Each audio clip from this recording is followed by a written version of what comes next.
Good morning, everybody, and this is Berklow Sports Talk here. So today, we are about 6 days away from the start of the MLB season. Exhibition games start tomorrow. So right now, I'm going to give a AL East preview, and I'm going to do every team except the Orioles. Since the Orioles, just looking at the roster, I don't think they're any relevant this year. I don't think they have any chance to win this year, to be competitive.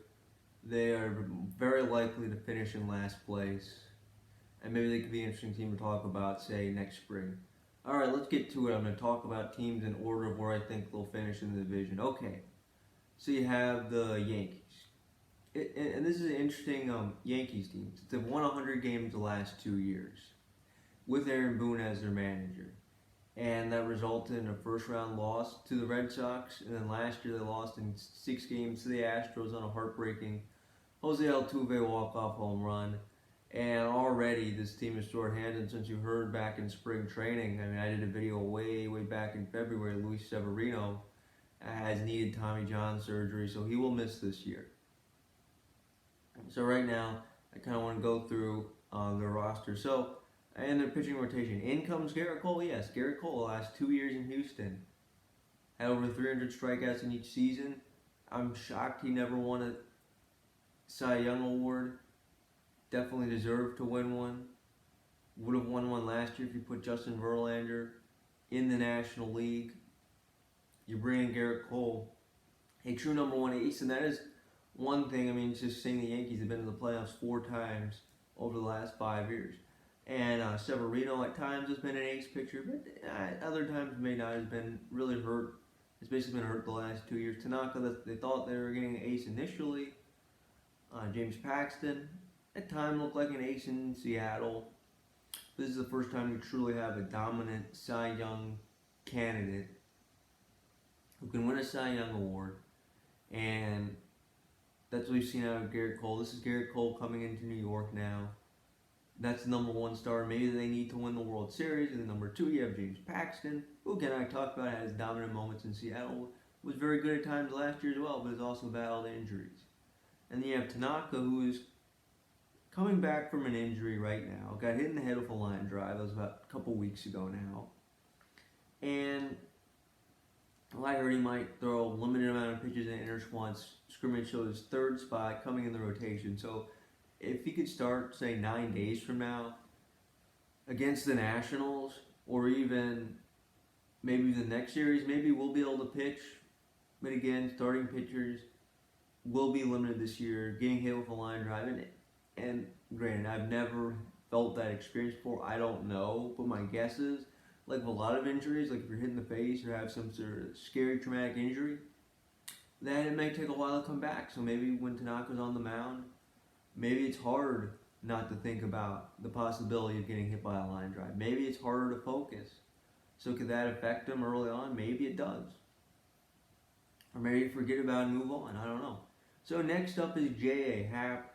Very ineffective last year. He's had some good moments in his career. Long-time starter, He was a starter back in the Phillies when they won those World Series back in 2009. Had some good 20-game winner with the Blue Jays. That was in 2016 when they went to the LCS. So Happ has had some good moments. Could be a nice 4-starter, but again, if you're in the playoffs, you're comfortable with Cole, Paxton, Tanaka. Now the question is, how comfortable are you with J.A. Happ starting a potential Game 4? And maybe that turns into a potential opener given the strength of the Yankees bullpen. And then 5 will be Jonathan Loaizaga. Looks like he has good stuff as a pitcher. Yet he's pitched a very limited amount of innings the last 2 years. And you have Jordan Montgomery, who was a full-time starter 3 years ago, had Tommy John surgery in 2018. So he's coming off Tommy John surgery. So it's interesting to see what happens in either way. My guess is this team will try the opener given the strength of their bullpen. So maybe one of these starters could go multiple innings out of the bullpen. Maybe I've heard talks of this around the league. Maybe you try piggybacking. Or maybe it's Montgomery and a Loaizaga day where one starter pitches 3 innings, the other goes 4 through 6, and then you hand it on to the bullpen. So obviously, another news around Yankees camp is Aroldis Chapman is COVID-19 positive. So what this means is, and it can vary from athletes. So if you're COVID-19 positive, that means missing time. You're probably not working out. It's probably the same as being on the IL. You're probably not working out too much. You're probably resting, trying to conserve energy. And Chapman appears to be feeling fine. But then once you come back, and this happened with Freddie Freeman, we'll go into length of that when we talk the NL East. But coming back from a serious injury like that, so let's say you don't throw for a week and you're trying to work your way back, I wouldn't be surprised if Chapman misses the start of the year as the closer. But then also you have Zach Britton, a former closer who came to New York, who is now a setup man, kind of 7th, 8th inning guy. And then you have Adam Ottavino, who each had ERAs below 2. Last year, Chapman was a little bit above 2. So again, if you have a dominant 7, 8, 9 combination of that from last year and both high strikeout rate, and you can get Chapman healthy. And obviously, I would say they'd be used much more on days, say, when it's not Garrett Cole or James Paxton pitching.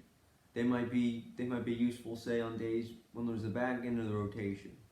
And then also, and this is normal now, but Tommy Kahnle last year had a 12.9 Ks per 9. Chad Green about the same, 12.8, and Chad Green can go multiple innings. He has been known to start openers in the past. I would like to see their ERAs lower. So if you have 5 pitchers who have been dominant times, who have low ERAs, and you can use those type of options out of the bullpen. That's been the strength of the Yankees for years. They've always had a really good bullpen, especially at the back end for many years. You know, they've had at times 3 closers in their bullpen at times. Okay, now for the lineup.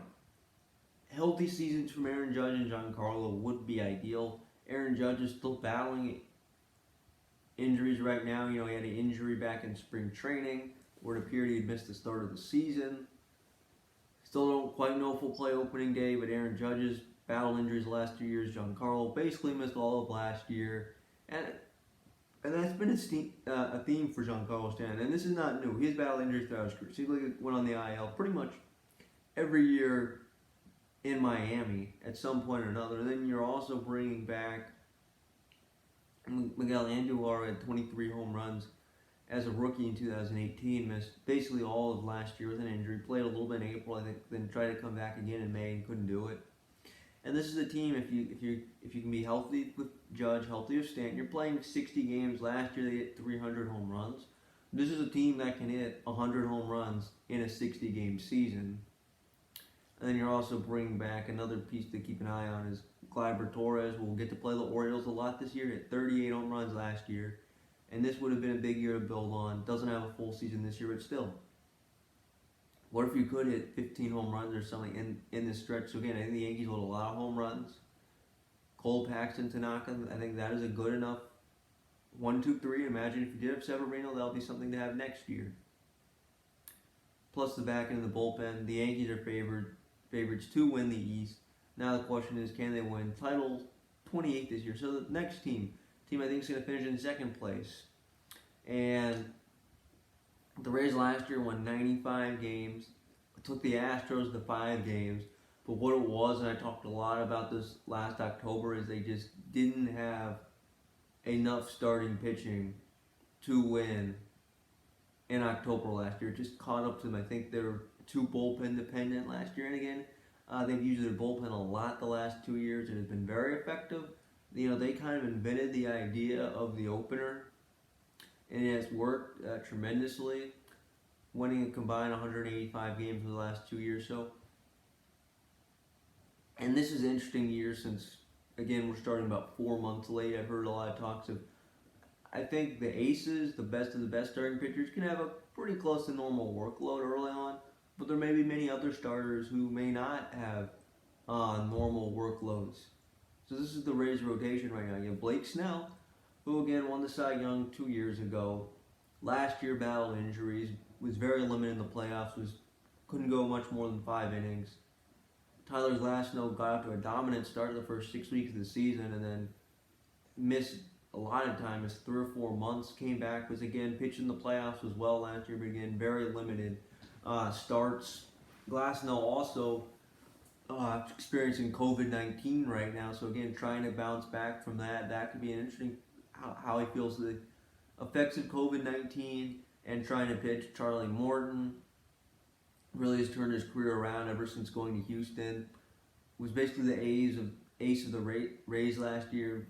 Led the team in innings and in strikeouts. He was kind of their ace last year. So if you have a 1-2-3, and if you can get a full season out of Blake Snell, Glasnow, and Morton, that's about as good as any 1-2-3 in baseball. It's certainly up there on the list. If they can have a dominant year, and let's say this team is good enough to win the division, you have to face them at Snell, Glasnow, and Morton at full strength, not to mention the bullpen. They're going to be a hard team to beat in October. One thing that does concern me is they don't have a traditional number 4 starter. Yanni Chirinos kind of filled that role last year, and then Ryan Yarbrough has started at times in his career, has also been in the bullpen. So again, it may be possible that the Rays will certainly do an opener, and as they have in years past, again, I think it will be more likely to happen when they're at more of the back end of the rotation. So if they're in a playoff series, remember what they did in Houston. I think it was Glasnow that started game 1, Snell started game 2. They each had limited outings, and then game 3 it was Morton, I remember last year. And then game 4 they basically went all bullpen, and then game 5 I think they used Glasnow and Snell in the bullpen. So again, I feel like if they want to win a playoff series, since they just couldn't quite beat a team like the Astros, they want to beat, say, an Astros quality team or a Yankees type team in the playoffs. I feel like they need 3 full healthy starters, and if they can win 2 out of 3 and then let the bullpen do the rest of the series, that's an interesting factor. Again, we talk about teams like the Brewers and really bullpen dominant teams. Can they win a World Series? Can they win a World Series? And sure, the Royals were bullpen first, but I'm talking more of, can you win a World Series by doing openers and basically having a very limited starting pitching? And with the Brewers the last 2 years, sure they took the Dodgers to 7. I'm not sure if this quite works. I think you need starting pitching to win the World Series, and the question is, do the Rays have enough starting pitching? And will the bullpen be overworked? Okay, so this is kind of interesting. So just kind of looking at the combination of the bullpen. This is what Kevin Cash said. So these are kind of the guys Kevin Cash mentioned. You have Nick Anderson, 17.3 Ks per 9 and 20 innings last year with the team. Could be their closer. But then he mentioned Chazro, Diego Castillo, Nick Anderson, Peter Fairbanks, and Jose Alvarado. They could be the most frequently used. You also have Jalen Beeks, who is a borderline starter, may get multiple innings as well. But what Kevin Cash mentioned of the names I just mentioned, they're throwing hard. And this bullpen obviously could be very good if A, they're healthy, and B, they're effective at the same time. So again, if you have 3 starters clicking, and the group of the bullpen that I just mentioned, if you have, say, on days where maybe it's a Chirinos start or a Yarbrough start day, or maybe that involves piggybacking with 4-man rotation, you do openers, and if you can win 3 games with reliable starting pitching, that's my concern about the bullpen, is I think they'll be very, very heavily used. I think they'll pitch a lot of innings, and again, this is a very short season. It'll be like the postseason, so it is possible that the Rays can be playing basically 3 months of October intensity baseball, and they're an interesting team. I have yet to make my preseason predictions. I'm just saying the Yankees are going to win the East right now, but the Rays, I think they're definitely a World Series contender. I wouldn't be surprised if people pick the Rays to win the World Series. Now, it could be interesting to see how their strategy works throughout the year, and does the bullpen start to break down at any point in time. So now the lineup, kind of storylines about their lineup. They brought in Jose Martinez from the Cardinals, who Jose Martinez is capable of hitting 300, can be a really, really good hitter. Yet has been limited, has not played as much as you'd think. And this will be great down the road for the future of baseball. Defensive liabilities. I mean, I remember watching last year in October, was basically pinch hitting all the time, and then got some starts towards the end. But again, he's going to DH now. He'll get to DH in Tampa. We'll get full at bats. So seeing a full year of Jose Martinez adding to the lineup. And I was excited about this player, Austin Meadows, who last year 291, 33 home runs, 91 RBIs. Second full season has tested positive for COVID-19. So that means he'll miss the start of the season and then coming back. So he misses the start of the season, then he comes back. Again, for athletes, this is always something interesting to talk about. How does he feel coming back? Is he in full health? Is he in full strength? That's the thing. And how does he perform this year? Maybe he has a down year this year, and then maybe has an off season to fully get healthy and ready. So again, I was looking forward to him. If this happened just this morning, if I would have done the show this last night, I wouldn't have even talked about it. That's something new that happened. And then you brought in Hunter Renfroe from the Padres. That was part of the Tommy Pham trade. Hit 85 home runs in his last 3 full seasons, including 33 last year. I feel like it's all power. It's definitely going to be an outfield spot, maybe left and right. You know, obviously he's going to bring power to the Rays. But then what else? And then you lost Tommy Pham, who I think was more of a better all-around player. You know, played center field at times. Really good in left. You know, had a 2020 season last year. So I feel like he has more of an all-around game than just home runs. That was a surprising trade they did as well. And then they brought in Yoshitomo Sugo from Japan. I may have pronounced his name wrong. From Japan. Should have worked on my pronunciation before the video. So he brought him in from Japan. So again, how does he hit coming in from Japan? That's interesting. So that's a new addition to their lineup. So the Rays, they have made changes to their lineups. I still think they have a good lineup. I mean, it's not quite Yankees level lineup. It's not what, say, the Red Sox lineup was 2 years ago or even last year. But I think it's a good, solid lineup. I think they're really good. I think, and if they can win their games against the Yankees, they could very well win the division. So now, next team up, I think will be between the Red Sox and Blue Jays of who finishes in 3rd and 4th place. The Red Sox, by the way, I do not think they're going to make it to the playoffs this year. They are rebuilding. I wouldn't be surprised if they play around 500 baseball this year. This is their roster projections. This is according to Jen McCaffrey of The Athletic. And the rotation is very weak. So you have Nathan Eovaldi. Nathan Eovaldi last year basically was hurt a lot last year. He's battled so many injuries in his career. For many years, he's had multiple Tommy John surgeries. This is your number 1 starter. Maybe he can be a good, solid number 1 starter.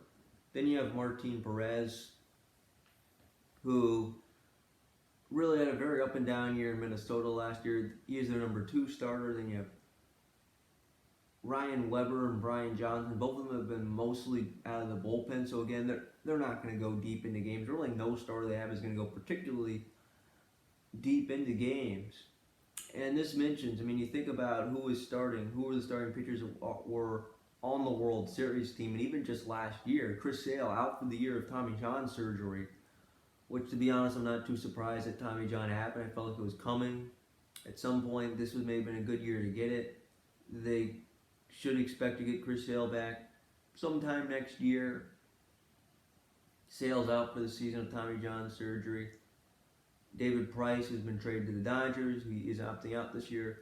Rick Porcello left in free agency, is now on the Mets.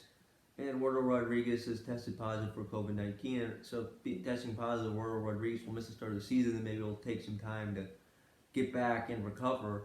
And he will miss some starts for sure. So again, Rodriguez, maybe been their best starter last year. So again, all the bullpen is gone. The bullpen, or all the rotations, pretty much not the same from that team that won the World Series. So again, the bullpen will be used a lot, and openers will occur a lot, especially on days when Weber and Johnson pitch. And again, I think this team will struggle to pitch this year, and with the fact that they have a worse lineup, which it's different.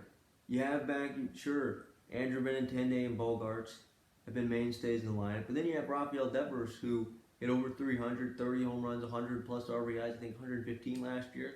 It'll be interesting to see if he can build in his third full season. You have JD Martinez again, who has another opt-out, Mitch Moreland, Christian Vasquez. And then you have Alex Verdugo, Jose Peraza, JBJ. So the big story that has happened with this team is they have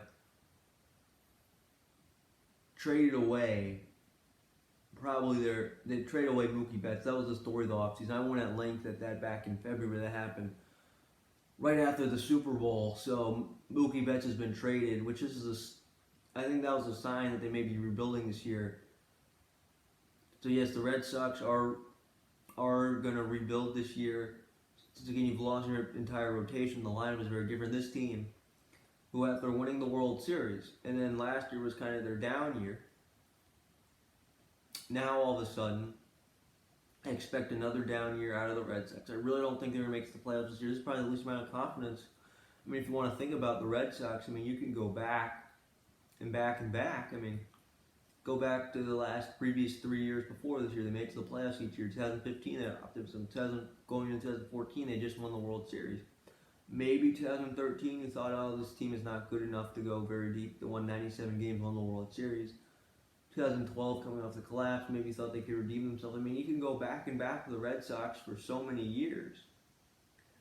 And you can go back to 2010, 2009, 8, 7, 6, 5, 4, 3, 2. I can't remember the last time there was this much optimism around the Red Sox. I mean, maybe I'm not in the New England circle. I don't follow New England sports that closely. But just thinking about the Red Sox, I mean, I really don't feel optimistic about this Red Sox team at all. I don't think they're going to make it to the playoffs. And the biggest reason why is that I have zero confidence in their starting rotation. I feel like this could be sort of like Colorado type games, where maybe their offense, they have some good games. I mean, sure, you don't have Mookie Betts anymore, but having been Benintendi, Bogarts, Devers, and Martinez.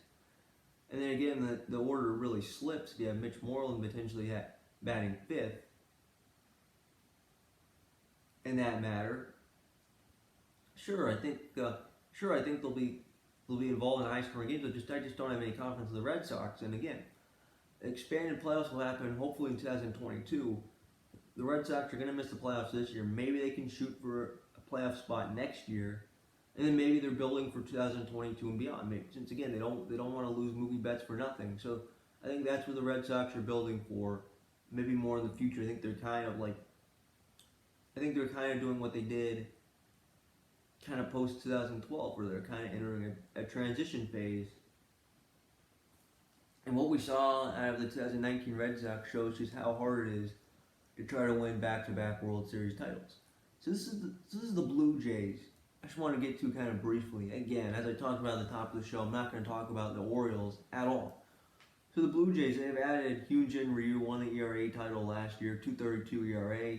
At times was the best pitcher on the Dodgers. So you bring in a veteran who is with the Dodgers. My biggest concern is how long can he stay healthy for? Missed all of 2015 and most of 2016. Missed a good chunk of 2018. Last year was finally healthy for the first time fully in about 5 years.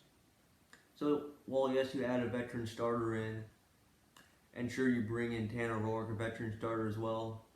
Career ERA of 3.70, but his ERA has been higher in most years, usually 30 starts, 150 to 200 innings, and then ERA in the mid-4s will give you innings, usually 5, 6, maybe 7 innings per start. So again, I think you have two reliable starters, especially in Ryu. Ryu goes from a kind of number 3 starter on the Dodgers. I don't think he's really the ace-type pitcher.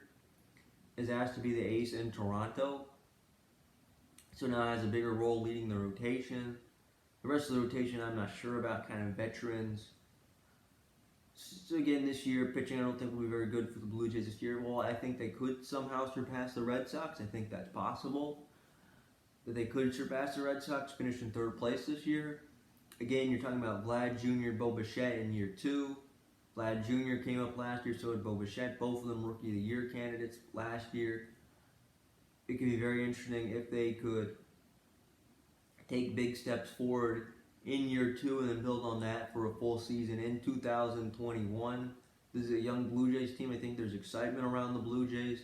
They're still a long ways off from being good. I think really the Blue Jays, and with them, since again they do not have the talent to catch the Red Sox and Yankees. They are just nowhere close to talent. I mean, you look at Red Sox and Rays. Sorry, I mean Yankees and Rays. I'm sorry, I'm misspeaking. Yankees and Rays. They don't have the talent to catch teams like the Yankees and the Rays. And you look at the top of the division, Yankees, Rays. I think it's close, and the Yankees are just slightly better.